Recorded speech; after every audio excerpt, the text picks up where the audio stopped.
fun part of exploring is that one never really knows what you're going to find or indeed do. Besides the usual walking up and down the seafront for some exercise, there is that most traditional of pastimes of collecting pebbles or shells.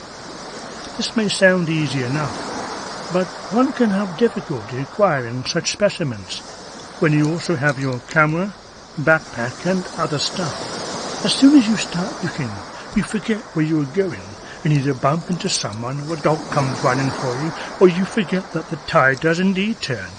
Wet feet again.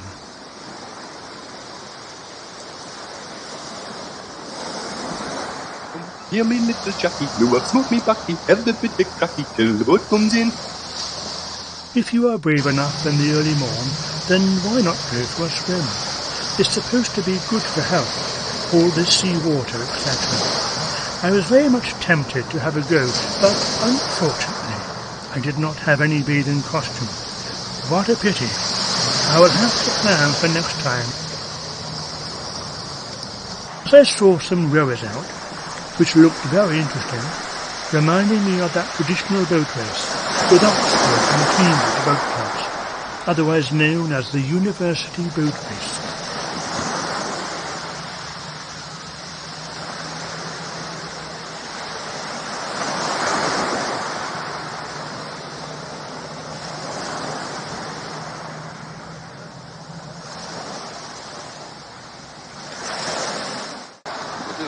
Just in the lead, and they must be only half, I should think, by a lead by about half a length. They've only got a few strokes to go, and it is a really grand battle and finish, this one of the closest I've ever seen. And that will be splendid one. Just clinging on to that lead of, I should think, half a length, if as much as that. And they've only got a few strokes to go. We can see the finishing post here, as Cambridge now really pushing ahead, not of Oxford, pushing ahead that boat as fast as it can go. And it is almost level now. Almost level, with Oxford just very slightly in the lead, and the flag is up for the finish.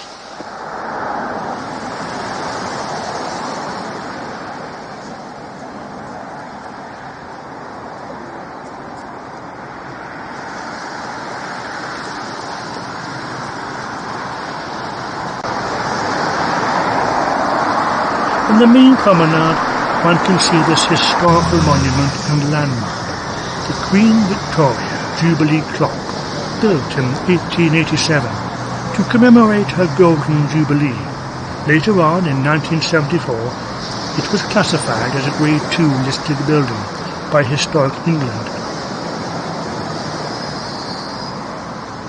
It was time for lunch, and what better place than Wetherspoons?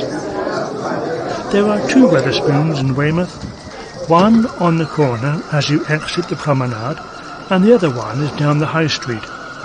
You will find so many different kinds of shops as you look around, and plenty of signs with directions, and so it's easy to find one's bearing.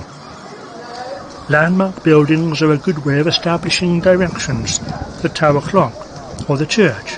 Some street names have certain characteristics, like New Bond Street, where can be seen fine Georgian buildings with bow windows, which is basically a curved bay window, popular from this period. If one ever gets lost or needs a rest, there are lots of coffee shops to stop and have a drink. All right, my darling, it is working. Yeah, okay, talk to you soon, babe.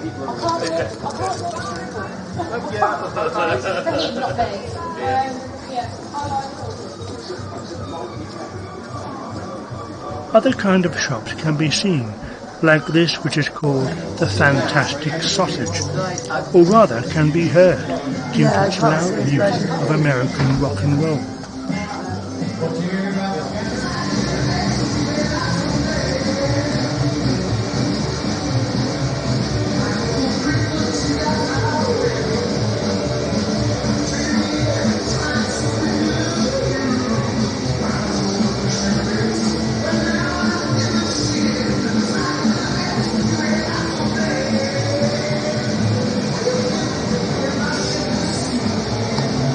One of the more interesting places to have a look in is the antique shop called Cornucopia. – 1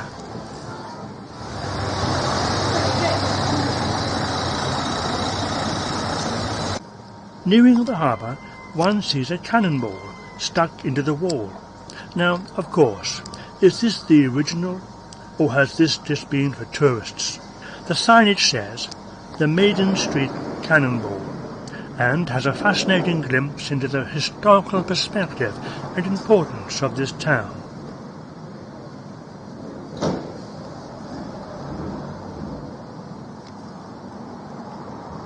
Another interesting street named Helen Lane, but underneath one can clearly see that this building may well have been used as a warehouse for grain, hay and straw. On the other side of the road is the public house called Ship Inn. What more appropriate place to be seen right next to the quayside? Around the corner is Weymouth Harbour, where one can see pleasure craft, boats and commercial fishing vessels as is common in any seaside resort.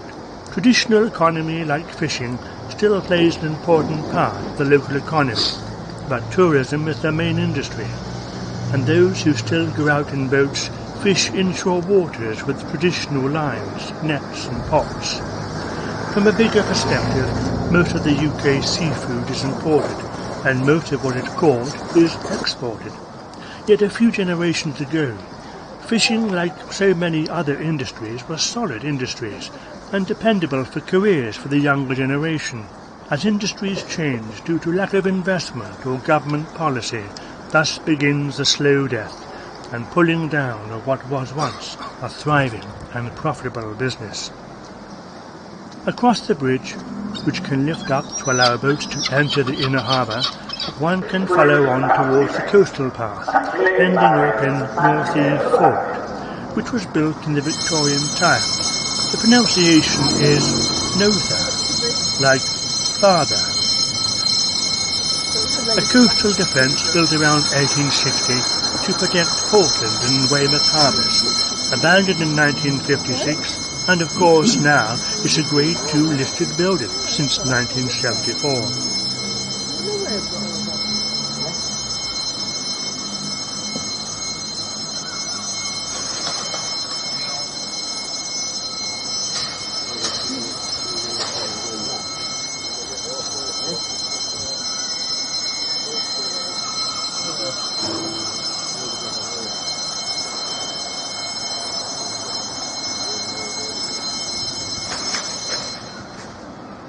All motorists are requested to switch off their engines while waiting for the bridge to lift. All motorists are requested to switch off their engines while waiting for the bridge to lift.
Old Rooms Inn dates back to 1771, and an earlier 17th century house, and just outside one can still see the old pump, but no longer used, of course.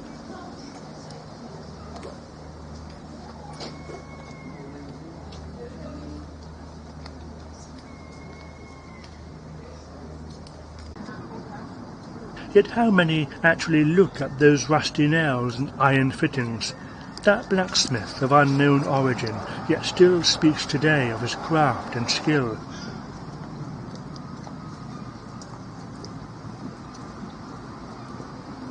Plus the stonemason who carved the stone ready to be placed here. I don't know you really, I can't... Hiking or something? Oh dear. Artemis spinning on. So a collection of one, yeah. What time do you have? 12:30. But we can make sure she gets it. Yeah, well, if not, we usually have to. Yeah. So she can take us. What we can do, and we're doing, I said to find the website. Next comes Hope Chapel, a non-conformist building from the 19th century, as opposed to the more traditional Anglican church buildings. Yet it's such a beautiful word, hope. Right next door are the cottages, and traditionally one would see such dwellings in the countryside, but it's more to do with location as fisherman's cottage.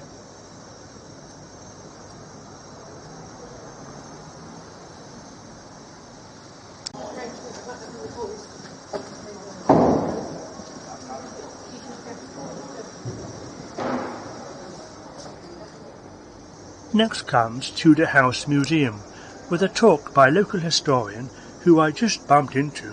How wonderful that is, and who introduced me to a very interesting fellow who does boat tours from the harbour with a historical boat called My Girl. Hi, my name's Dave Allen, I'm a local historian. I do guided tours around Weymouth, and there's a lot of confusion about Weymouth. Weymouth is actually the town on this side of the river. Cross over the river, you enter the town of Melcombe Regis. Famous for a rather dark episode in history, the arrival of the Black Death in town in the 14th century. This building is the Tudor House. It runs all the way back to 1603 that we know about, and in fact the harbour, which is no longer here, it's been filled in way back in the early 18th century, used to be a link between this property and its owner, who was a maritime trader, and the maritime trade that carried out all around the world.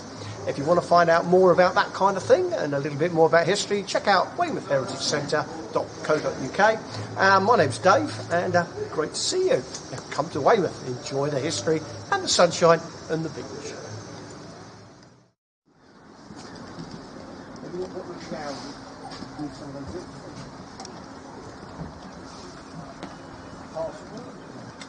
Okay, so my name is Kevin Jones, and here we are at Weymouth Harbour, Brewer's Quay, with one of our vessels, Enchantress. We have two boats, let's say this one Enchantress, and we have another one, My Girl.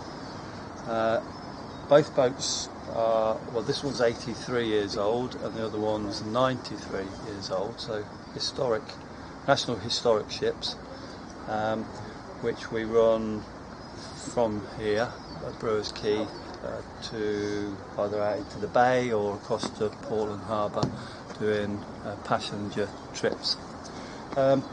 So historically they both served during World War II, were involved in the sort of D-Day preparations here at Weymouth. My Girl has got sort of obviously the longer history and is more the well-known book, boat. Yeah, they carry sort of 55 passengers, that sort of number, daily service for holidaymakers, really. What else can I tell you about them? They're obviously a timber construction. We've got diesel engines in these, although we are looking to a future of maybe electrifying them, something we might consider for the future. And that obviously these at the moment are in sort of winter maintenance and preparation period. So I could just see people up on the harbour wall there looking down, see if we're operating trips. I might call them down in a minute. So anyway, so we'll be starting our service on the 1st of April this year, and we'll be offering a fare of £20 for an adult, and that gives you an hour's trip either around the bay here at Weymouth or across to Portland Harbour. And then we will have a family fare as well, which will be £50. Anybody that's interested, we've got a very good website, and that's probably the best place to find us. It's quite an informative website. It tells you a little bit about the history, tells you the services that we offer, and you can see that at www.coastlinecruises.com.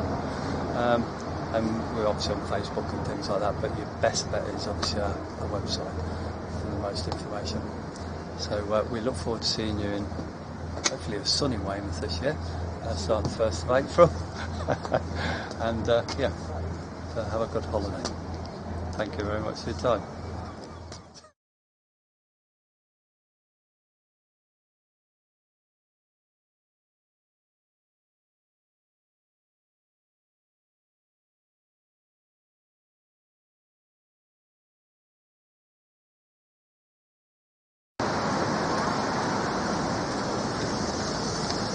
Any seaside resort has plenty of things to do.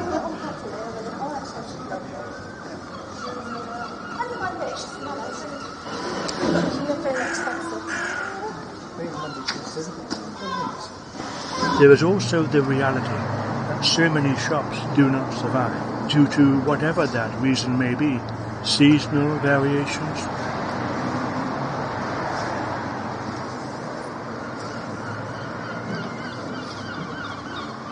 The signage goes up and displays with "To Let" or "Inquiries." What a peculiar thing that is. And it does not look safe. Is it a bathroom?